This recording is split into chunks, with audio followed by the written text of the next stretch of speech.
Hola a totes i a tots, benvingudes i benvinguts al primer capítol dels vídeos sobre el món universitari de Preparats Llestos Universitat. Jo sóc la Carla Roca i segurament em recordeu d'algunes entrevistes a famosos sobre la seva experiència a la universitat, com Carles Cuevas, Els Catarres o Adolescents.cat. Bé, avui parlarem sobre la meva experiència a la universitat, us explicaré una miqueta de detall i també us donaré alguns consells perquè us aclariu les idees i us costi menys decidir què voleu estudiar. Però primer de tot, la pregunta del milió. Algú sap ja què vol estudiar?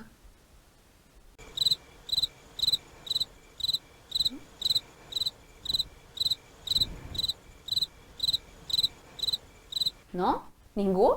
Sí, ja sé que és complicat de decidir. I segurament a aquestes altures del curs el que més us importa és acabar l'últim any de batxillerat i grau superior amb la major dignitat possible. I és completament normal perquè ens ha passat a tots. Alguns de vosaltres potser ja teniu clar que voleu estudiar i fins i tot dieu que heu trobat la vostra vocació. Tot això està molt bé. Però què passa amb tots aquells que encara no teniu ni idea de què estudiar i que esteu fets un embolic?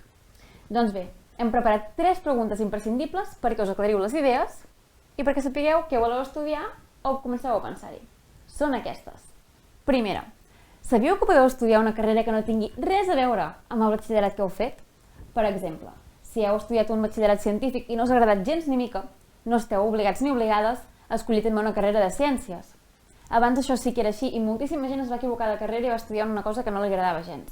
Però bé, tot això ha canviat i per tant podeu estudiar el que us doni la gana. Quina bona notícia, no?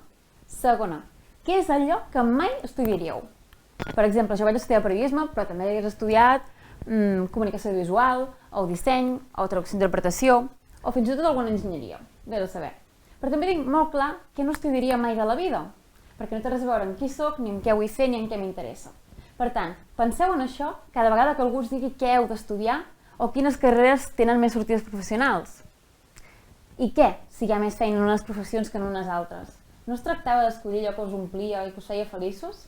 Sigueu molt fidels escollint allò que us agrada. I tercera, havíeu pensat mai que els vostres hobbies poden ser el vostre futur? Potser encara no hi heu caigut perquè no us heu parat a pensar que existeix un estudi que té alguna relació a la vida real amb allò que us agrada fer i que ho veieu com un hobby. Per exemple, tu, aquesta persona que té la taula de l'ordinador plena de dibuixos impressionants. Havies pensat que pots tenir un gran futur al món del disseny? I ara us parlaré una miqueta de la meva experiència personal. En el meu cas, vaig estudiar periodisme i bé, crec que la vaig encertar, va ser un gran descobriment i una carrera que em va obrir moltíssimes portes, un món d'interessos que fins aquell moment desconeixia. Però una carrera la pots veure des de fora com perfecta i adient per tu, però no se sap fins que ets a dins.